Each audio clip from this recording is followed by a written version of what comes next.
लाहौर में फजाई आलूदगी कम ना हो सकी, दुनिया भर में पहला नंबर बरकरार है। एयर क्वालिटी इंडेक्स के मुताबिक लाहौर दुनिया के आलूदा तरीन शहरों की फहरिस्त में पहले नंबर पर बराजमान है। सूबाई में फजाई आलूदगी की शरह 341 रिकॉर्ड की गई।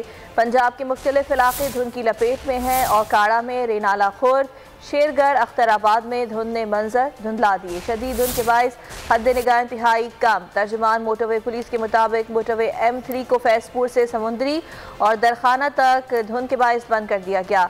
M5 हड़प्पा बाईपास और चंद दीगर मकामात पर धुंध की वजह से हद निगाह मुतासर है।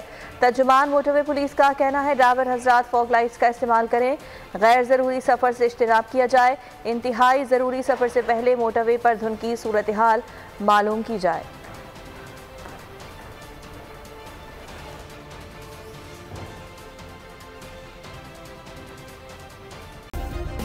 सब्सक्राइब करें और बेल दबाएं ताकि कोई खबर रह न जाए।